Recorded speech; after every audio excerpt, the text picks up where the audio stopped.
Tuhan bersamamu dan bersama rohmu. Inilah Injil suci menurut Yohanes. Dimuliakanlah Tuhan. Setelah Yesus menyelesaikan ajarannya tentang roti hidup, banyak dari murid-muridnya berkata, "Perkataan ini keras, siapakah yang sanggup mendengarkannya?"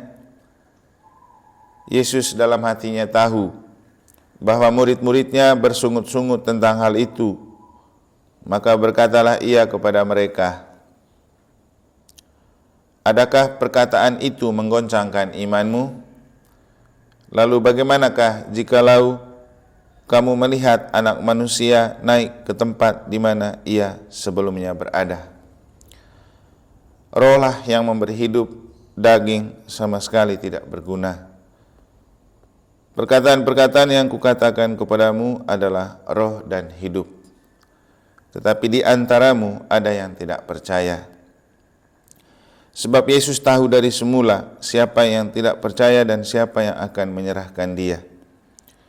Lalu ia berkata, "Sebab itu telah kukatakan kepadamu, tidak ada seorang pun dapat datang kepadaku kalau Bapa tidak mengaruniakannya kepadanya." Mulai dari waktu itu, banyak murid Yesus mengundurkan diri dan tidak lagi mengikuti dia. Maka kata Yesus kepada ke-12 murid itu, "Apakah kamu tidak mau pergi juga?" Jawab Simon Petrus kepadanya, "Tuhan, kepada siapakah kami akan pergi? Perkataanmu adalah perkataan hidup yang kekal. Kami telah percaya dan tahu bahwa Engkau adalah yang kudus dari Allah."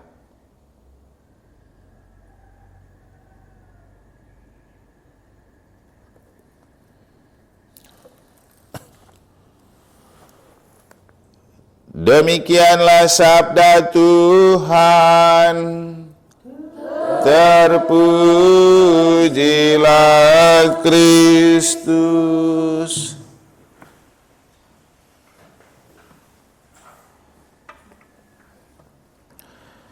Tuhan, kepada siapakah kami akan pergi? Perkataanmu adalah perkataan hidup yang kekal. Para suster dan saudara-saudari yang terkasih, ketika Petrus mengatakan hal seperti itu, sebenarnya apa yang ada di dalam benak Petrus? Kita tahu bahwa Petrus itu terkenal pelin-pelan. Sekarang dia omong lain, nanti dia omong lain lagi.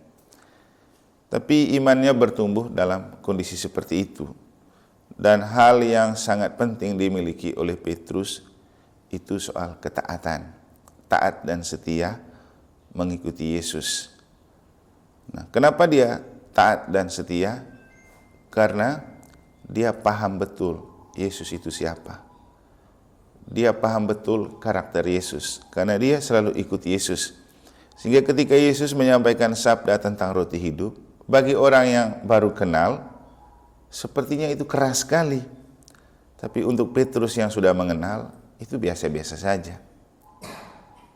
Nah, sering saya mengatakan kepada kita mengikuti Yesus itu sebaiknya karena kita mengenal dan memahami, bukan hanya karena mengetahui. Karena kalau mengetahui misalnya gini, orang semua tahu itu biara OSF, tapi apakah mengenal dan memahami? Belum tentu. Orang yang mengenal dan memahami cenderung tahan banting dan tahan uji. Tapi orang yang sekedar tahu, pasti tidak tahan banting dan tidak tahan uji. Makanya kadang-kadang kalau masuk biara atau masuk seminari itu banyak sekali. Yang tersisa nanti pasti sedikit. Karena ada yang mungkin merasa tidak seperti yang dia bayangkan atau yang dia dengar dari orang tentang sesuatu, tentang hidup membiara. Dulu kami masuk seminari itu 127 orang, yang tersisa habis itu sekitar 10-an orang. Jadi tidak mudah untuk taat dan setia. Nah, ternyata dari apa yang dilakukan oleh Petrus kita bisa belajar arti kesetiaan dan ketaatan. Seringkali kita berpikir tentang ketaatan dan kesetiaan itu soal taat kepada atasan. Itu yang membuat kita banyak taat berpura-pura. Ya, banyak juga yang penting buat supaya ABS begitu. Asal bapak senang, asal atasan senang, asal atasan tidak mempersoalkan. Jadi itu yang kemudian menciptakan banyak murid yang pura-pura. Kemudian yang bermental yes man, yang penting atasan senang, lagi saya buat. Ternyata kalau kita memaknai ketaatan itu sebagai bentuk ketaatan kita kepada Tuhan, itu yang menciptakan banyak rahmat. Petrus kan tidak taat buta dia kepada Yesus, tidak yes man juga, kan seringkali juga dia membantah Yesus kan. Tapi Yesus tahu hatinya, seperti yang di dalam Injil Yesus bilang, aku kan sudah tahu isi hatimu sebelumnya, siapa yang percaya dan tidak percaya. Jadi Yesus tahu Petrus ini percaya. Makanya walaupun tampak pelin-pelan dan mungkin juga agak tidak taat, tapi karena dia percaya pada Tuhan, Yesus pakai terus dia. Dan buah dari ketaatan dan kesetiaan itulah yang membuat Petrus, kita dengar dalam bacaan pertama itu, menjadi Petrus yang berbeda. Orang sakit dia sembuhkan, bahkan orang mati, Dorcas itu dia hidupkan. Kenapa? Buah dari ketaatan. Setelah 18 tahun jadi imam dan mengikuti proses, saya akhirnya makin memaknai arti dari ketaatan ketika nomor satu, kita taat karena kita itu mau setia dan taat kepada Allah daripada atasan. Saya beberapa kali dipersoalkan dan bisa juga dianggap remeh oleh atasan sejak saya masih frater. Dulu waktu saya masih top dengan Monsinyur almarhum Benyamin Bria, saya minta top di paroki tahun kedua. Setelah berdiskusi lama, hasil akhirnya dia bilang, kalau begitu kau jangan minta pindah paroki, minta keluar saja dari frater. Gitu bahasanya. Tapi sudah, saya akan berpikir kan saya menjawab panggilan Tuhan, walaupun melalui Bapak Uskup. Tapi nomor satu, saya jalani karena saya mau menjawab panggilan Tuhan. Akhirnya saya kembali ke seminari, lanjut lagi tahun kedua. Setelah tahun kedua, lagi-lagi pergi menghadap Bapak Uskup. Dia bilang pulang libur jangan terlalu lama. Saya bilang bagaimana tidak terlalu lama, orang sudah dekat dengan Rita Piret dan kembali ke Denpasar kan buang-buang waktu dan tenaga. Lagi-lagi dia bilang tidak, kamu harus kembali. Kalau tidak ya jangan paksa diri masuk Uskupan Denpasar. Sudah, saya pulang. Lagi-lagi saya punya prinsip, saya menjawab panggilan Tuhan. Kalau Tuhan panggil, pasti saya jadi. Akhirnya saya tidak kembali ke Denpasar, saya kembali ke Rita Piret. Tidak apa-apa juga. Begitu beliau ke Rita Piret, waktu itu rektornya Monsinyur San. Dia suruh saya pergi jemput di bandara. Padahal saya lagi takut itu karena saya sudah tidak kembali lagi ke Denpasar. Begitu di bandara, salaman, dia peluk, terus di dalam mobil dia bilang, bagaimana frater, sudah siap untuk ditabiskan? Ya senang sudah saya.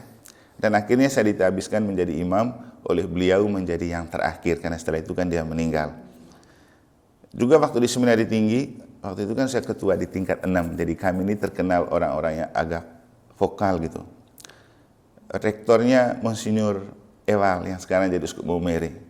Sudah mewakili teman-teman berbicara tentang, mungkin menurut waktu itu Monsinyur merasakan dia pemimpin, presesnya, mungkin rasa tidak enak gitu. Karena saya mengeluarkan kata-kata gini, Romo, mereka kalau tidak percaya kami punya makan enak, datang aja lihat sendiri sini, ini nasi ini bisa lempar anjing. Itu. Kemudian beberapa saat kan biasa rileks sebelumnya, agak tidak baku tegur gitu kan, dia preses. Kemudian karena tingkat 6 ini mau terakhir sudah, rekomendasi terakhir. Lagi-lagi ya sudah kembali berdoa. Saya kan ada di sini karena mau taat dengan panggilan Tuhan. Kalau memang Tuhan panggilan saya, biar saya mengalami gesekan seperti itu dengan pimpinan, ya kan Tuhan tahu. Hasilnya ditabiskan juga. Jadi dari pengalaman-pengalaman itu akhirnya saya menemukan arti ketaatan dan kesetiaan itu nomor satu kita lakukan itu karena kita percaya kepada Allah. Bahwa dalam konteks hidup berkomunitas, kita taat kepada atasan itu karena pertama kita mau taat kepada Allah, bukan karena kita mau menjilat. Itu paling penting. Karena kalau karena menjilat, kita sendiri nanti yang tidak bahagia. Karena kalau ganti pemimpin dan pemimpinnya tidak suka dengan gaya kita, kan bahaya juga, kita juga tidak tenang juga. Tapi kalau kita lakukan itu karena demi ketaatan dan kesetiaan kepada Allah, nanti Tuhan yang mengatur dan men-settingkan semuanya. Tapi paling penting, dengan kita taat kepada Tuhan, kepada rencana dan kehendak-Nya, rahmat itu dan kekuatan ilahi akan terus mengalir kepada kita. Nah, seperti Petrus, walaupun tampak pelin-pelan, kadang-kadang mengecewakan Yesus, tapi ia punya iman, ia taat dalam iman. Hal yang kemudian membuat Yesus memberikan mandat kepada dia. Engkau adalah Kefas, Petrus, di atas batu karang ini kudirikan jemaatku, alam maut tidak dapat menghancurkannya. Apa yang kau ikat di dunia akan terikat di surga, apa yang kau lepaskan di dunia akan terlepas di surga, kepadamu kuberikan kunci kerajaan Allah. Nah, susah itu dikasih kunci kerajaan Allah. Dan dalam bacaan pertama dan bacaan-bacaan akhir-akhir ini, Petrus itu tampil hebat, bahkan seperti Yesus. Yesus tidak ada dia yang memainkan peran, menyembuhkan orang sakit, membuat mujizat, pokoknya macam-macam hal, termasuk membangkitkan Dorcas yang telah meninggal dalam bacaan pertama hari ini. Mari terus belajar taat dan setia, karena kita paham kita punya iman, karena kita paham Tuhan kita, bukan karena sekedar ikut-ikutan, karena pengetahuan yang kita miliki. Marilah kita memaknai kaul ketaatan, karena memang kita paham bahwa dengan semakin kita taat, rahmat semakin mengalir untuk kita dalam hidup dan perjuangan. Semoga Tuhan memberkati.